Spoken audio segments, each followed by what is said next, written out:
Unemployment, it's a big challenge for Europe's future, and big words and money are being thrown at the problem. So Real Economy is here in Porto, in Lisbon and also in Ireland to find out whether words, policies and money can translate to action. On the show, we'll ask our panel of young Portuguese guests what they see as their biggest challenges as they think about jobs and careers. How does Portugal see their problems and what does it need to do to change the situation?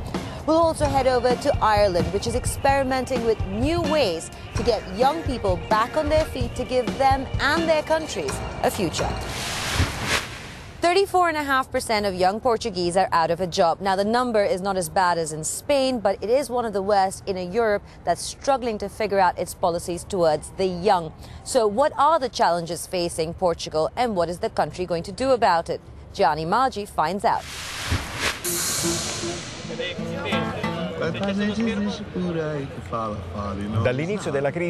Since the crisis started, the number of young people who've left Portugal to seek work is the equivalent of the population of the country's second city. Many of them have a high level of education. That's not only a Portuguese phenomenon, 41% of European immigrants have a university education.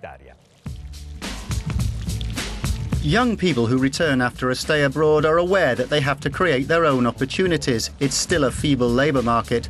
It was no different for Isaac, who came back to Portugal after working in the Netherlands. It's important that people of my generation who are currently looking for a job opportunity bear in mind that times have changed in relation to employment. There's no longer such thing as a job for life. The brain drain, a phenomenon that particularly affects Portugal, has roots dating back to well before the crisis. There's also a gap between higher education and a labour market that's dictated by the global economy. Professional training is always running to catch up with the latest requirements of the market. We're currently trying to reinforce the training component in the workplace, increasing the amount of time that our young people spend in a work and business environment during their education. In this way, companies contribute to learning, to the process of education and awareness. It also happens, however, that young people who do get adequate training in specialised companies then can decide to go abroad in search of better paid employment, a phenomenon known by this company that develops software for banks and public administration. What we offer from a remuneration point of view is not very different from the rest of Europe. But the reality is that in those countries, the tax arrangements mean that workers take home more money. In order to tempt Portuguese emigrants to come home, the government is launching policies aimed at making the process easier and more worthwhile. For instance, by making it easier to start new businesses, those who do return can use and build on the skills they've acquired elsewhere. Nas medidas que nós estamos agora a pôr no terreno. Among the measures we're now taking to support the return of those Portuguese who've emigrated, one of them is to support entrepreneurial projects that have been submitted by citizens who are abroad at the moment. There'll be a financial framework to support those projects, and there'll also be measures to help them employ other highly qualified people. Postos de pessoas altamente qualificadas. My panel today here at the Venum in Porto is made up of João. He is a first-year undergraduate technology student.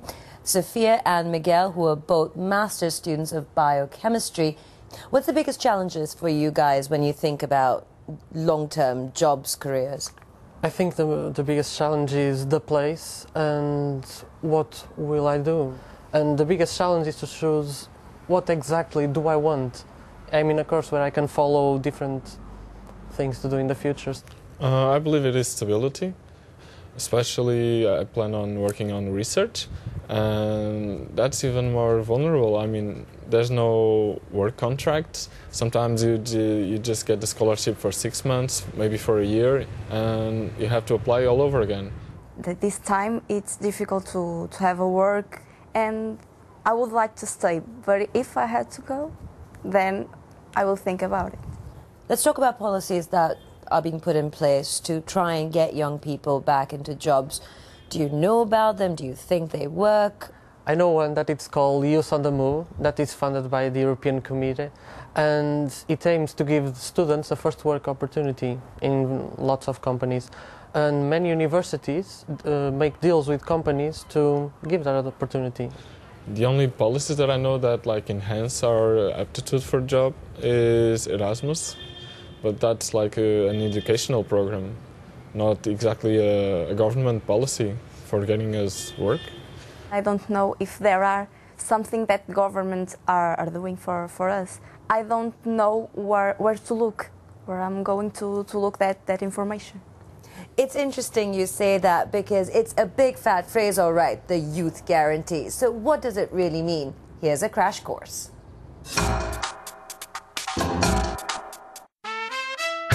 Here are Europe's young people, all under 25, some unemployed, others on NEETs, not in education, employment or training. A Nordic practice that was adopted by all EU countries in 2013, the Youth Guarantee aims for each member state to place young people in a traineeship, apprenticeship, further education or a job within 4 months of finishing school or losing another job. All this via their employment services and other points of contacts. But the guarantee jigsaw fits together only by reforming a country's labour market, public employment services and education system to empower young people in a difficult job environment. To fund this, a €6.4 billion youth employment initiative is targeting 20 countries, with youth unemployment over 25%. Half the money is from the EU budget, and the other from the European Social Fund. Countries must then match that funding to ensure there's enough to pay for the guarantee to be put into action individually and across Europe. Now, the €1 billion question is, can it work? One country that knows all too well about its young people leaving in tough times is Ireland. So Fanny Gore went to look at a pilot project that aims at keeping those Irish young people at home and bringing that youth unemployment figure down. Like 43,000 young people, 23-year-old Sean has been looking for a job, and he says it hasn't been an easy task. Previously I worked in a KFC. Once that kind of ended, I was then back onto the live register, and I was leaving out CVs, making phone calls, sending letters, and the Ballymun Youth Guarantee came through for me. Sean is from Ballymun, where youth unemployment reached 54% in 2011. The district managed to qualify for a 1-year youth guarantee pilot project in January last year, which aimed at helping young people like Karen to get into work. There is a lot of people out there that don't know what is available to them, whether it's education or jobs. They don't know where to start. To fund an intensive programme for Ballymun's youth, the European Union pumped €250,000 into the project, one of 18 around the EU, resulting in 80% of the 739 young people who signed up getting an offer, virtually all of them within 4 months. The involvement of employers is absolutely key, not just to provide employment opportunities for young people, but for example to provide a broader range of work experience opportunities. We also recognise that dealing with very marginalised people requires very intensive support from a number of players, not just the public employment service. Youth unemployment in Ireland is falling, but at 22.1% it's still high. And the gap between some countries, for example Germany and Spain, can still be very wide. So can the Youth Guarantee Scheme bring those numbers down? We have found that short spell of unemployment among young people in their transition from school to work is almost natural. What is disruptive is the long-term disengagement. This means a good communication of labour market actors, educational providers, youth organisations, trade unions, local employment services. This is the first condition for creating a well-functioning youth guarantee. To get Europe's young people working again, Eurofound estimates an investment of €50 billion is needed, but they say doing nothing could cost 3 times as much and create a lost generation. Do you think your universities, your education system prepares you for what employers need? What about things like apprenticeships, traineeships, internships? I've had some friends that had internships, but that doesn't guarantee anything. Most of the things, they just do the internship and that's it. It will help, that's for sure. For example, in the United Kingdom, you have to spend 1 year just doing internships and doing practical work just for you to get into university. You're the youngest. You'll be, the last in, first out if things go bad. Do you think that we're doing enough to address that? Governments should help young people just like me. When I talk to my friends, some of them, mainly my friends that abandoned school, they think that there are no future. I feel like we're in the bottom of the chain. When I talk with my friends, we're not expecting anything from the government. So that is not even taken into account. We have to do it for ourselves and go for it. What needs to change in Europe for the future of young people? I think that one of the things that must be done is make people more aware of what governments are doing. For example, if you go into the internet, you can see a lot of numbers of people saying, or the site saying, there are more students employed, there are more opportunities to work, and I ask, where? How can I get those chances? There needs to be a more direct approach, like in the colleges, in the universities, even in high school, so that people are aware of what path to take in the future.